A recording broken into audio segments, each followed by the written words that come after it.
Kalangala. Atuuso munene. My way. Wow.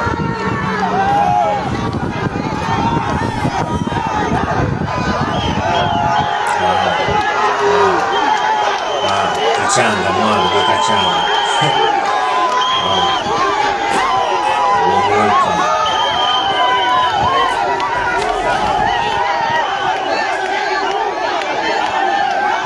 Ana bulinya kigeri.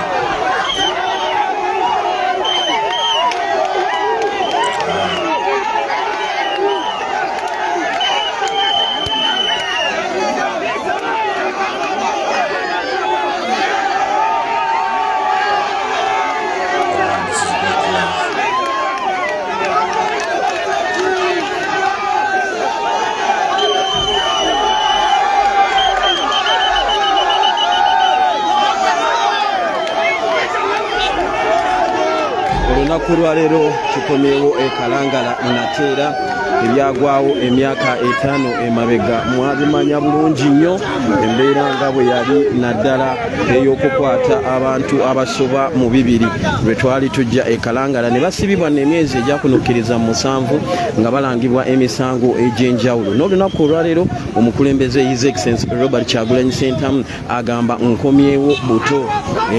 Agamba nkomyewo buto ngende noonya akalulu Kalangala. Ebyokwerinda bingi okuviira ddala we twakyamidde. Ebyokwerinda byo bibadde biyitirivu nnyo wetuuka wano ne ku mwalo wennyini era nawo ebyokwerinda bingi nnyo. Kyo ekidyeri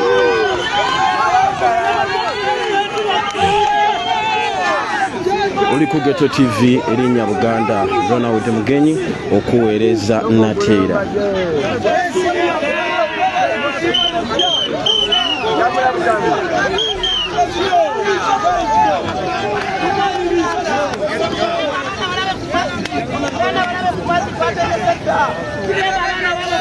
Linda.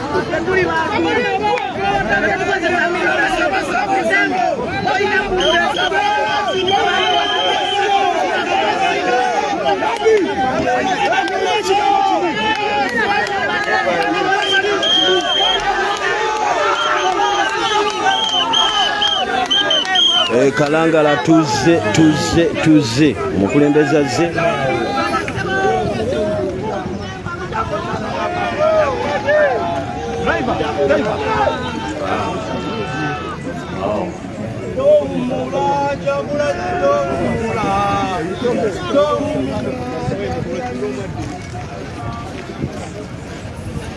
Apande filiminga bulungi teka mu filter.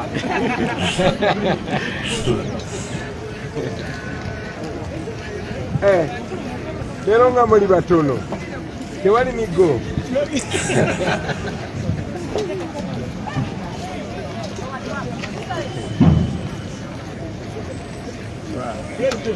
All the best. Thank you, sir. All the best.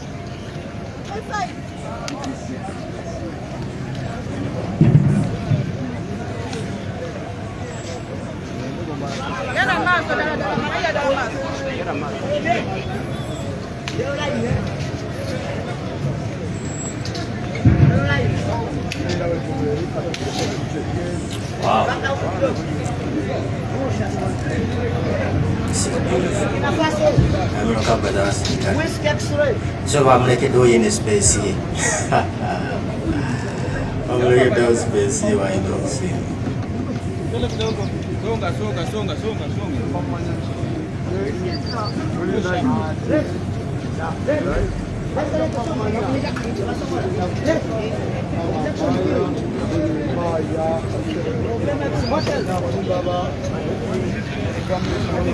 Alright, embeera eri Kalangala ku kidyeri fe abagenda Kalangala. Emmotoka za poliisi ndabako 1 2 3 4 5 6 7 zo zalinnye dda naye abali eri ku lyato bo bajaganya.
Alright, kanve wano kasita mbalaze embeera eriwo ku nnyanja.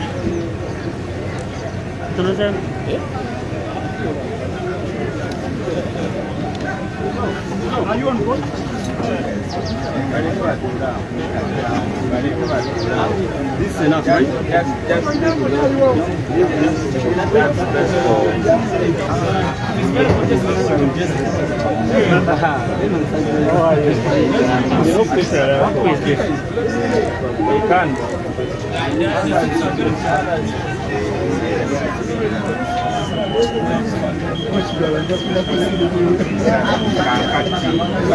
Bwatyo President amaze kubanga alinnya ekidyeri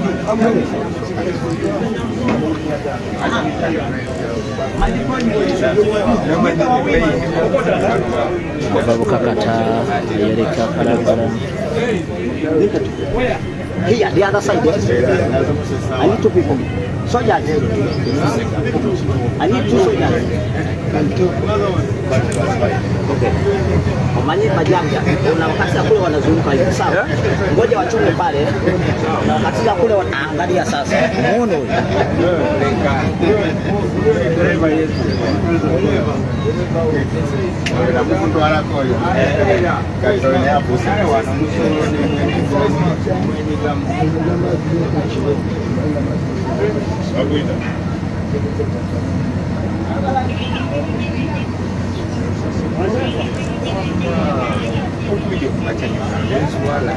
Omukulembeze w'eggwanga bw'atyo amaze kusinkana Deputy President we in charge of Uganda Honorable Mwanga Kivumbi era nga aboolekera ebitundu by'e Kalangala. Kinajjukirwa ebiseera ebyo mu kalulu akawede akakaggwa ka 2021 emboozi teyali nnungi era obaolyawo mu kaseera kakale twandyagadde kujjukira kiki ekyaliwo naye tetujja kwereberwa nti omuntu eyatwaniriza ku kidyeri naye ku luno tetwayita wano twayita wali ate gundi ku kizinga ekirala. Mu biseera ebyo yali Deputy President yali mukulu Mathias Mpuuga yali Deputy President ebiseera ebyo yaneza President. Ebyaliwo byali bingi tasobola kuddamu akaseera kano naye era ebimu ku ebyo byatuwa amaanyi n'okukkiriza nti obaolyawo kyetuliko kya mugaso nnyo, kyetuliko kyakulemerako era n'olunaku olwaleero ensonga lwaki olaba President tatidde embeera endiisa nti nnyo ne President waffe tabeerangako mutiitiizi mu nkola y'emirimu egimu. So olunaku olwaleero bw'atyo azeemu ne yeesuula mu ddene bw'atyo ayolekera ayerekera ekizinga ekye Kalangala ng'awerekeddwako abakulembeze ab'ekitundu kino ba flag bearers ako n'abalala bangi betugenda kuba nga tusangayo. So olunaku olwaleero muganda wange Buganda Land Bugenyi of course abeera camera one ate nanga tusinguize gyo nibwe tuba tukwasaganya emirimu gino. Twagala kutegeera nti mu kaseera nga kano bingi ebibuzo bibeerawo.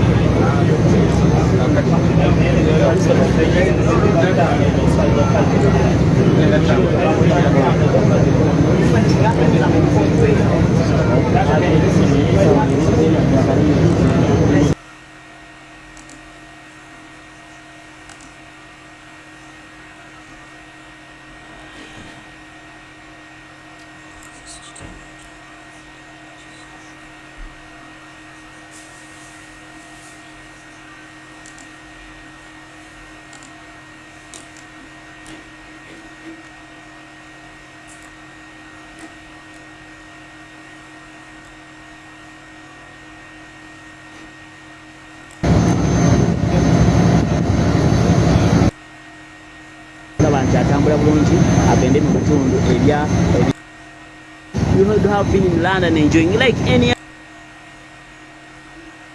sigadde saba byakwerinda. So tukiriza nti obaolyawo ebyasoba bikyaganye ekiro ky'olunaku olwaleero kigenda kubanga kikolebwako kuba omununuzi Saviour ajja kuzaalibwa olunaku olwaleero. Tusaba nti mu mbeera yennyini Katonda nate ake mu mitima gy'abo abalina obuyinza, ake mu mitima gy'abo abakwata mundu, ake mu mitima gy'abo abakolesa amaanyi okulemesa munansi okulaba nga yeetuusaako enkyukakyuka eya namaddala asobole kuba nga kituukwamu ffenna gye tugenda. So olunaku olwaleero tukiriza nga bwe tugenda mu nsi ensuubize nti waliwo ekigenda okukolebwa mu bitundu by'e Kalangala.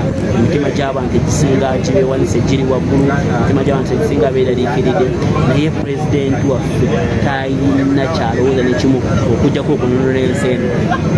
Njagala gwali eyo kirowoozeeko nti bannansi bandibadde bali mu masanyu nga beetegekera amazaalibwa ga Yesu Kristo. Ekitegeeza nti fe abali campaign trail oba bali mu struggle tukirowoozaako cause fena tuli bakkiriza tukiriza nti Yesu Kristo yatufiirira. Naye mu mbeera eyo enfuga ey'ekinamagye, mu nfuga ey'omukono gw'ekyuma egenda maaso mu nsi yaffe Uganda eyongera okukalubya olugendo lwaffe. Ensonga lwaki oba oliawo tuweeresa amasanyu abasinga ffenna abakola ne pulezidenti waffe tibavuuka bato. Nze Jona nimuvuuka muto nandibaddeyo mbiduula, nandibaddeyo nyumirwa, nandibaddeyo n'omukyala wange, nandibaddeyo n'abaana bange, naye tusazigamba no singa kiri ki kununula ensi yaffe. Ekisinga obukulu kununula nsi yaffe n'olekawo famire, n'olekawo abaana bo, n'olekawo abazadde bo, n'olekawo bajjajjaabo ab'eŋŋanda n'emikwano. Amasimu agasinga esaano ge tufuna gatugamba kimu, Jona Christmas, kuba kimanyi oli mu Kampala. Jona njagala Christmas yange naye naawe togimanyi, tomanyi oba onoogiriirawa kubanga leero ennaku z'omwezi nga 24. Bino bye tugendamu oba tumanyi obudda wakasaameka obuddayo ddi.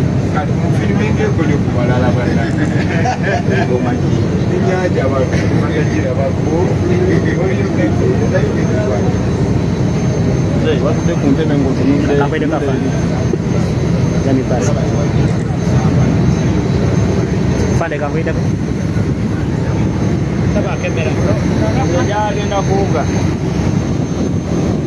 so mbadde nkutegeeza obukulembeze bwanga eno ye ttiimu yonna nga boolaba egenda maaso.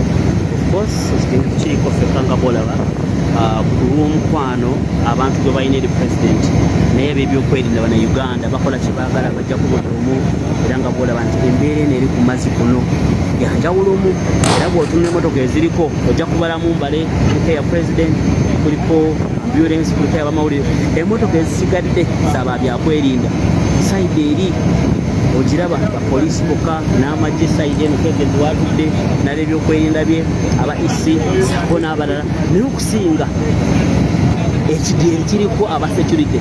Naye pulezidenti olw'ensonga nti si muzi wa misango tafuddeeyo, oba atambulira wakati w'emundu 1000 oba atambulira wakati w'emundu 8 tafaayo, because akimanyi kyagendako si kya bumenyi bw'amateeka, akimanyi nti wagenda tagenda kumenya mateeka. Kyova olaba yakkiriza emmotoka eziraba yekulembedde wano eziddako eza muganda waffe z'abaganda baffe ab'ebyokwerinda oziraba ze ziriko zokka layini eri bamuwaddeko emmotoka ntono nnyo basigadde eri omwalo bagenda kujja ku shifuti ey'okubiri.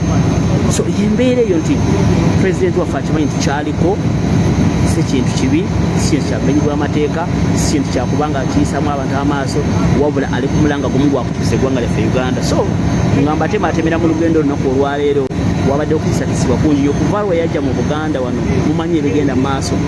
Twatandikira mu Makinde East, Makinde West, mujjukira ebyaliyo Mboko, abamu ne basibwa, abamu ne bawambibwa, ne guno gye tumanyanga Muwendo gyo twabadde mu Ssaabagabo ebyabadde mwabirabye, naye abantu basigala bagumu.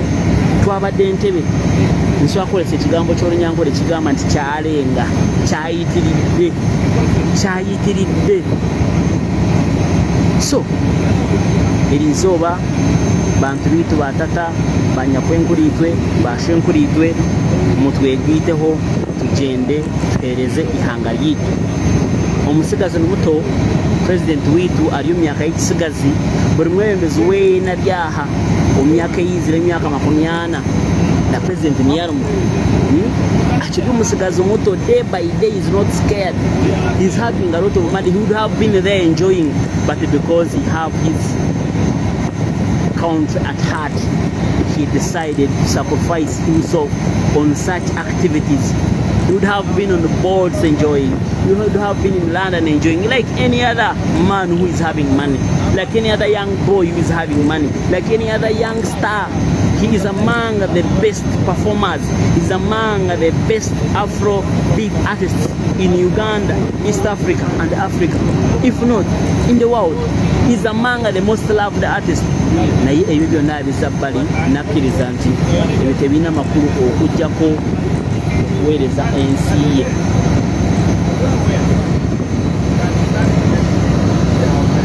Okujjako okuweereza ensi ye.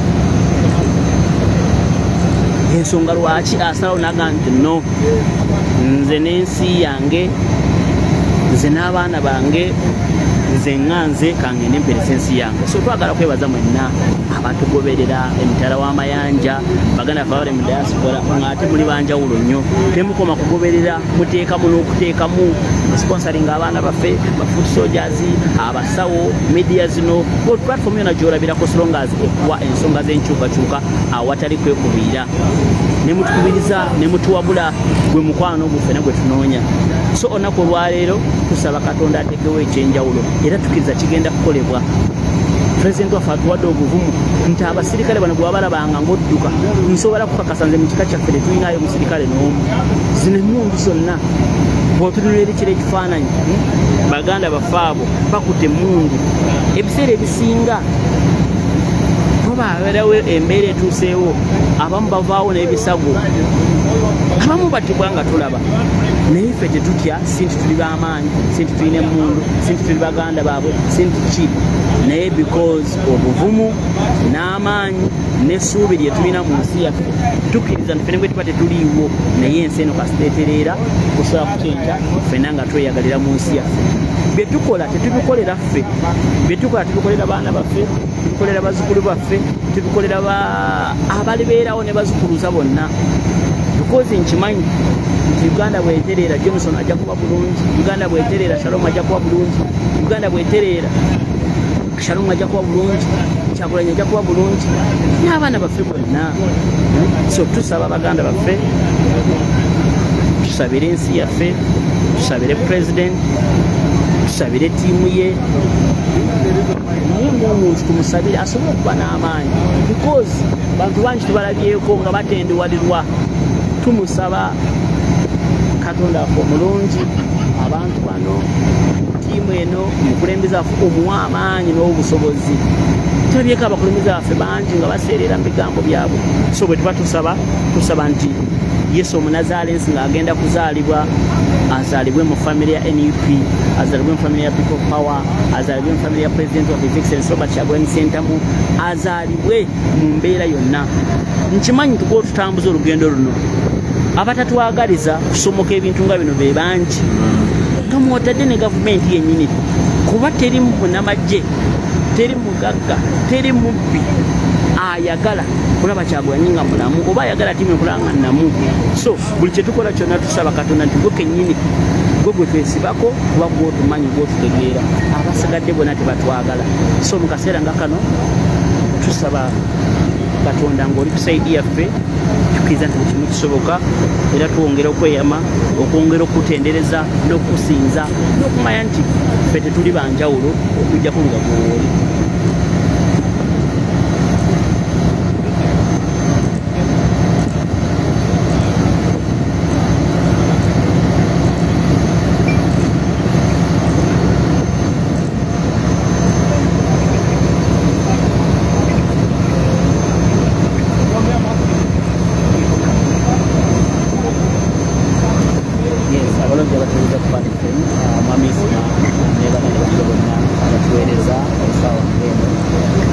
Bategeezezza olunaku olwo twali twogera nga tugenda bitundu eby'enjebeza abagabo olunaku olwaleero kampeyini eri abo naddala nnyo abali mu ntegeeza y'ekikristaayo oba ey'ekikristu.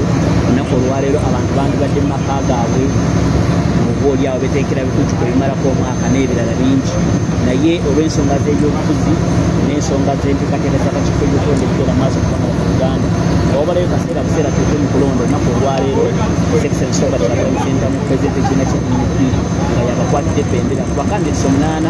Olunaku olwaleero akyali mu Buganda atalaaga, wabula olunaku olwaleero atandiseeko ebizinga bino bingi nnyo ebiri eno, era atandikidde mu bitundu ayitidde ku kizinga oba land site ya Bukakata, era bw'atuuse ku land site ya Bukakata nga bulijjo asimbudde Kampala zibadde ssaawa nga 2:00 olw'embeera ya jaamu. Kizibu nnyo okutegeera engeri gyatambuddemu, oba emmotoka zitambudde mu ango ya njawulo, zitambudde mu buli omu atambudde bwe bazze ne batandika okukwataganira mu bitundu eby'e Masaka olw'embeera ya jaamu ebadde mu Kampala n'okwetooloola wonna olw'ebikutu tebigenda mu maaso ebimalako omwaka n'ebirala bingi nnyo. Wabula ono tasobodde kugenda mu maaso kuyita waliwo bw'otuuka emasanga ayingira e Masaka bamanyi e Masaka tunatuuka kwerokamu waliwo ekigenda e Kalangala ekyambuka waggulu awo abasinga kye batera okukwata, naye ye tebamukkiriza kutuuka eyo. Ono bamusangirizza ng'afuluma kalungu awo ab'ebyokwerinda ne bateekawo emisanvu mu kkubo ne bamufoosinga okuyita mu kkubo eryo, wagwiridde mu maaso ku kikubo ekigenda e Bukakata. So essaawa eno twogera bino amaze kutuuka ku mwalo gw'e Bukakata era alinnye ekidyeri kye bayita MV Sekiwa boat kuliko boat ya Port Bell, yes, MV Rescue boat Port Bell. So olunaku olwaleero okwawukanako nga bulijjo Mwami Kyagulanyi tatambudde na ttiimu nene nnyo, atambudde n'ettiimu ye entonotono omubeera okumpi emuyambako mu nkola ye ey'emirimu, n'atambula ne bannamawulire saako ne ambulance eya boolyawo teminza okubeerawo. Abasigadde abatera okutambulirako abasinga basigadde Kampala. Ono ayaniriziddwa president oba vice president w'ekibiina kya NUP in charge of Uganda omukulu Muwanga Kivumbi, ng'ono ye mubaka atwala ebitundu eby'emutambala eri abakwatidde eddagala ekimu kya NUP saako ne baflag bearers abalala abatwala ebitundu bino eby'essese. Nkitegeddeko nti Mwami Kyagulanyi asuubira okubeera okulaala enga 2, kitegeeza nti eraala ezo 2 agenda kubeera ku bizinga ebyenjawulo bitugenda kuba nga tutegeera akaseera konna okuva kati. So olw'entambula y'amazzi nga bw'okimanyi Mwami Nsima n'abatuwuliriza nti okutambula kwabadde ku bwangu olw'ensonga talina okukwata obudde bw'ekidyeri, era bw'atuuseewo okukosa omuwadde ew'omu reception.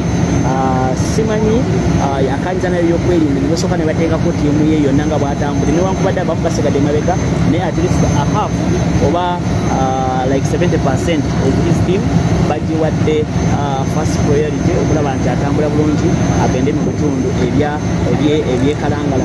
Wabula ate ab'ebyokwerinda bw'otunuulira entambula gye tutambulamu olunaku olwaleero oba nga bwazatambula era nga bwe kisuubirwa be basinze okuba nga babeera ku kidyeri kino. Bwe nkubaliramu emmotoka ezitera otambula ne Mwami Kyagulanyi ziba nnyingi, naye olwaleero bwe mbalabalamu teziwera na mmotoka 10 ezize ng'omuntu.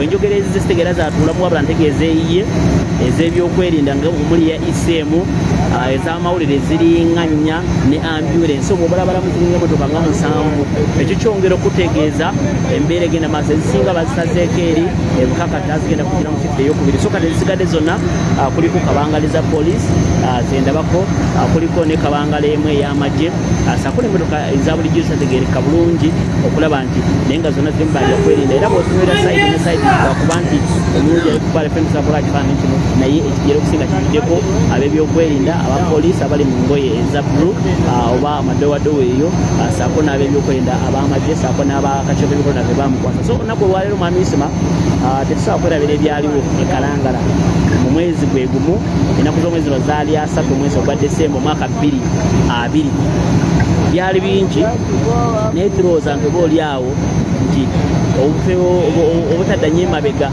tusuubira nti leero oba oli awo n'abaawo ekyenjawulo newankubadde nti bw'otunulira abawabuzi ba NUP abasinga of course saako n'eggwanga lyonna lirinze kulaba ki ekinaaba kibadde mu bitundu by'e Kalangala tusaba tusobole okuba tutambulira mu mbeera oba oli awo esingako okubeera obulungi okwawukanako kuba luli bw'otunulira ekyaliwo nti mwami Kyagulanyi ng'amaze kusomoka yalinga gwe balinze ne ttiimu ye bakwata abantu abali basoba mu 150 okwali abakulembeze b'ekibiina abawagizi be ab'ebyokwerinda bye naye yennyini bamukwatiramu naye kinjawulo ye bamupaka ne bamuzaayo mu makage era ndowooza ttiimu eyawunawo kwolwo baali bamawulire newankubadde abamawulire abamu bakwatibwa naye abasinga abamawulire ba tebabakwatako naye kwolwo bayeera buli kimu omuntu eyekasigalawo eka tuba tetubeerabidde by then yali vice president w'ekibiina kya NUP mwami Mathias Mpuuga saako n'omubaka omukyala ow'ekitundu eky'e Kalangala yekka abantu abali bokka batakwatibwako n'ab'ebyokwerinda so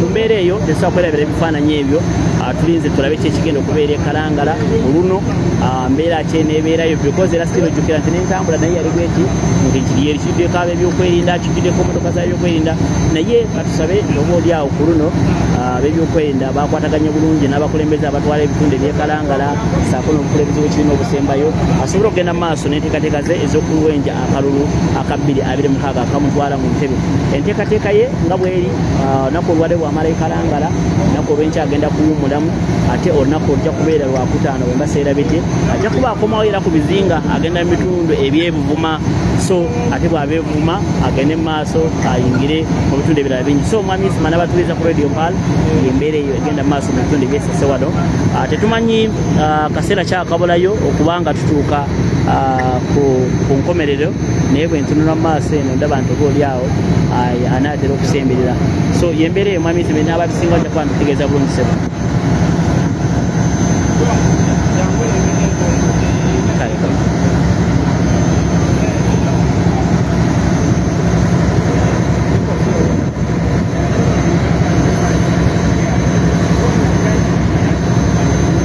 so abatugoberera njagala bazaayoku munda president wali atusabidemu abagala kukola president wali ali safe naye alina kamiting kaalimu ensonga lwaki oba oli atukiwanga atwalayo kamera naye balengezaako bategeeza nti mu nteekateeka nga zino of course olw'embeera y'ebyobufuzi egenda mu maaso mu ggwanga lyaffe Uganda nti bangi abandi badde tebaagaliza his excellency Robert Kyagulanyi Ssentamu kubanga asomako amazzi nga gano naye olw'okusaba kwammwe olw'omukwano gwe mumuyinako ne Katonda okuba nti ali ku sayidi y'abantu kyekitukiipinga nga tukyatambula yes president waali naye alina kamiting kaalimu oyinumuwamu Kagaabu ali mu kunyumyamu ne mukulu munne mukulu Kivumbi ne bafulaga bayali ekitundu kino of course badrawinga program nga bwegenda okubeera abatugoberera tusuubira okuba n'eraala ebbiri mu bitundu bino eby'e Kalangala ate olunaku olwaleero bwe tumala enteekateeka y'e Kalangala president aba asuubirwa kuddayo wali e Kampala ate awummulemu olunaku olw'enkya oba agenda asabeko n'abantu be then olunaku olwokutaano nga 26 ate tuwerekera era still ekizinga ekirala mu bitundu ebyebuvuma wali wa Honorable Susan so embeera eyo zatusingiza Jonan nkyali ne muganda wange Uganda nandi bugenyi tusasaba tukuume amaaso gaffe nga magule tusabire eggwanga lyaffe temweraliikirire ekigenda mu maaso kyonna mujja kuba mukifuna bulungi wano ku Ghetto TV. Twagala kwebaza olwotwagala olwotukiririzaamu olwokutambulanga naffe because abantu bangi abatandika naffe oba oli awo abaatendewalirwa olw'embeera naye mwe musigaddewo musigadde mutwekuumiddeko musigadde muweereza musigadde musindika musigadde mutusabira musigadde mutuwabula so mu mbeera ebyo ebituzaamu amaanyi munnanga ate ebituzaamu amaanyi si ssente abantu nga bwe balowooza ebituzaamu amaanyi si kibi naye sala gye mutusabira n'obeerawo n'olaba kameseji kashamimu nagamba Jona webale tumulaba nga nakone nagamba Jona nze ndi muwagizi wo webale nnyo munnange n'olaba Shadiya n'olaba Maaka n'olaba n'abalala mwenna olunaku olwajje twabadde wali Entebbe omusajja omu yabadde mu masiki ng'ayambadde enkofiira ya NUP ng'ali bulungi mu ngoye za NUP naye nga omu ku batuuze nga mumanyi nga musirikale n'amuyita erinnya omusajja ne yeekanga n'agwa ekigo n'agamba onzisa ngamba tonjogera ffe ne tulowooza nti bwa kiki omusajja n'atuyita n'atuza ebbali n'agamba ono neiba wange mumanyi bulungi wano akolawo ki omusajja agenza okutunyonnyola nga memba wa NUP n'akwata mu nsawo ng'alinamu kaadi n'aganza okwebikirira ngezaako okudduka ki mbeera mbadde njagala kubeerawo okulaba kikigenda maaso so abantu bano sometimes president byayogera abamu tetubitegeera bulungi naye president alina ekintu kyakoze mu ggwanga lyaffe Uganda agase Uganda mu mbeera tategeerekeka nti n'abasirikale bennyini bewandilowooza nti obaoliawo batulinako obukyayi naye babikola lwakuba nti tebalina kyakukola mu kaseera ako era bw'omusanga ebbali ne munyumyamuko naye akugamba Jona kino nkikola lwa mbeera eriwo I'm doing this because those are orders nze sijja kwerabira bajjukizanga twali mbalala president we yasuliranga mu mbalala omwo kumakye nnyo twagenda okeranga amagye gali ku hoteli ya president omu ku basirikale namusanga nali ngenda kugula Rolex I will not hide that kubanga empewo ekubye tusize bulungi nemusanga ku mudaala gwa Chapati nga afanda oli bulungi nga ndi bulungi ngamba nenga temutya abantu of course nali sambade nga mnama nga temutya abantu nambuza lwaki tubatya nimnga kati oli mu uniform ozeno kugula Chapati abantu bano bwe bakola ko obulabe kwawe mwabakoze ejjo nebigenda mu maaso nangamba ffe munanga tetulina buzibu nanga ffe tukolera ku order nanga nze omuntu ne bwankuba oli ne bwankuba ki sijja mumunenye because aba alina kyalowooza naye ffe kye tutali nangamba si ffenna yali musajja musirikale naye ng'ava mu bitundu bya saidi ze ye Busoga Bushegeera so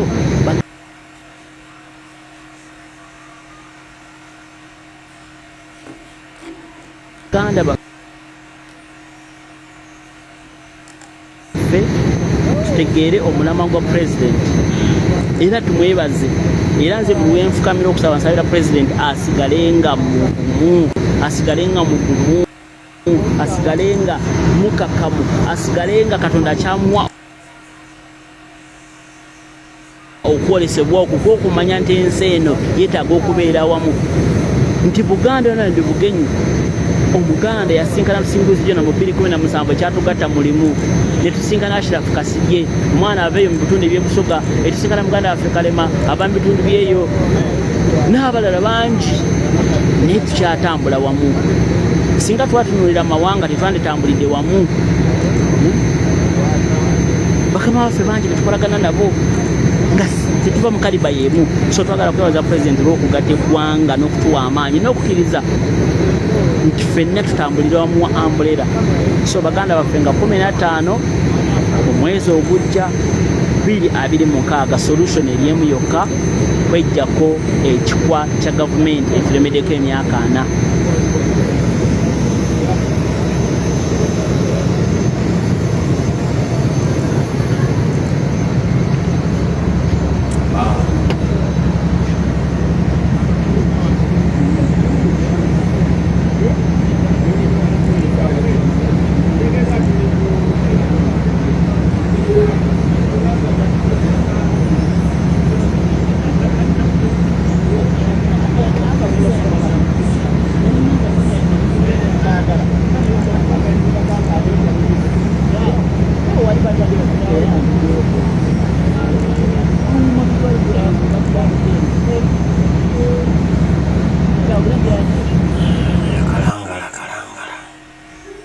tumanyi abasinga tebamanyi president lwaki ayigiriza okuba ntukoleganira wamu nga ttiimu yensonga lwaki buli omu yeetaaga munne mu nteekateeka eno nti n'ab'ebyokwerinda bw'aba akugalira omugo n'akukuba n'omuvuma engeri gyakukubamu eyawukanako ne bw'oba tomuvumye ndi bwagalira omugo n'omwana yafanda onkubira ki kyogamba ensi empya togyagala ogenda olaba nga akakanyiza omukono mpolampola okugjako babadde commanders bo weebali era pulezidenti atugamba buli lunaku twebeereremu babadde commanders weebali abo balooza bwe bakolera Museveni